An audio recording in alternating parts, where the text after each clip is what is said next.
The whole project began when they came and asked us if we would do this project, and one of the organisers had sort of had some experience of Burning Man in America, that is a traditional annual fire festival.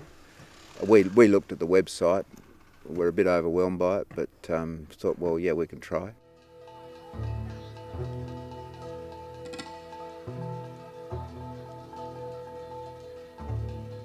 In association with the fire sculpture is a sculptural musical instrument that's been made to accompany the burn.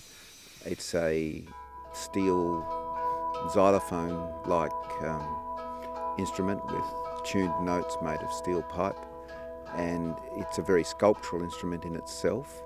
And the primary school kids here have done a drawing project that will incorporate some animal forms and some wildlife forms. Last year, when we had the whole show out in a breakaway country, where one plateau of land breaks away and then there's another one, it was a natural amphitheatre. Hundreds of cars, hundreds of people, stage shows set up, lighting and all this sort of stuff, waiting for us to come and see what we'd done over the whole week. Yes. I don't know, maybe it's the only environment where you're going to have a bunch of people sort of clapping and cheering for art.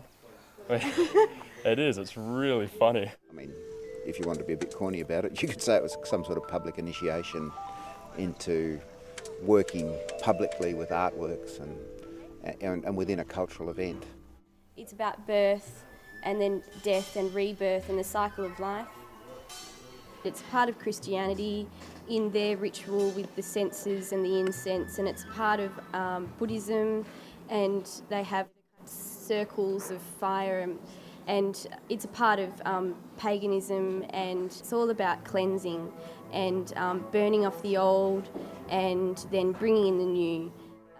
We see fire as such a destructive force and concept, but it's not.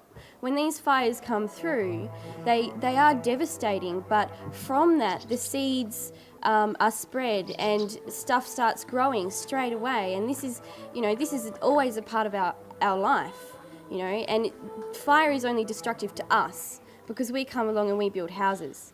So it's an absolute privilege to be involved in something like this.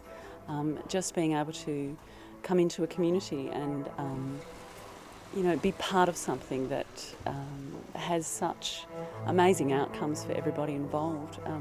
Just talking to some of the local people here about the events and how much they enjoy it and how much they like it, and how often they say thank you, or that was wonderful, and I feel like saying, well, thank you. It's been a real privilege to be involved. I remember 2 years ago when we burnt Slim Dusty and we're standing there watching this thing go off like a rocket, and behind us was a group of Indigenous people, and they would say things like, wow man, that's the best thing I've ever seen in my life. I mean, that is just so rewarding.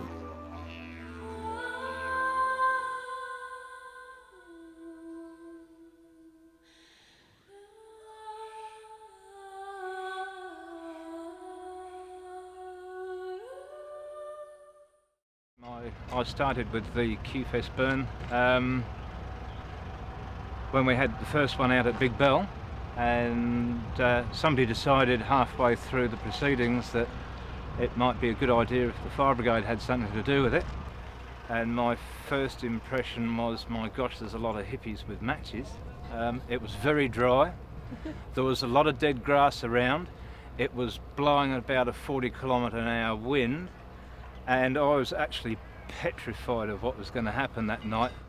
Up to now, nothing has gone wrong. I mean, it is a dangerous activity, but being alive is a dangerous activity. And shouldn't leave these lying around. This is a story about somebody who I can't really mention their name, Matt Yates, who was out in the bush. He had a bus, and as you do in the summertime, it's pretty hot. He was up painting his bus in the nude. That's what you do, is out in the bush. There's no one there to watch him except for the magpies, and at some point he managed to splash a little bit of paint onto his That's right. So he had a little bit of paint there, and at the end of the day, he went, oh damn, I've got this paint on me. He's washing his hands with the kerosene, and so he thought, I'll just get a little bit of kerosene on the cloth, and I'll just clean it off me with that. And so he got the kerosene on the little cloth and put it on, and so it's burning, and he went, what am I going to do? I've got kerosene and there's still paint on there, and I'll have a cold shower. But this time it was almost dark, and so he ran into his shower and his bathroom, and he didn't have much power there, so he just lit a candle, which just made it even worse. So he jumped out of the shower and dried himself, and so he got right down close to the candle to see it, and the flame jumped from the candle, and it was burning like anything, and burning all off his, and so it's burning away, and luckily he had his wet towel there, so he grabbed the towel and smothered the fire out, but luckily he didn't suffer any disfigurement or anything like that. You shouldn't ever use kerosene on your sensitive areas, or paint without any clothes on, or use candles to inspect sensitive areas which have become contaminated with petroleum products. That story's called Great Balls of Fire. Something very, very different. I've certainly never seen anything like it before. It finishes off Q-Fest beautifully, and I've honestly not had one single complaint by anyone about it. But no, it's controlled, we have a lot of fun, and I thoroughly enjoy doing it. And there's the whole Indigenous community of Kew that we just sort of touch on, and we don't fully integrate with, but we would love to. There's still, in other words, there's still a lot of work to be done, and cultural events enable that sort of interaction to happen at a very human level. My sense is from some members of the Shire that, not that we're unwelcome, but this is all a bit much, and that the money that's spent on the project it's hard to see the tangible values.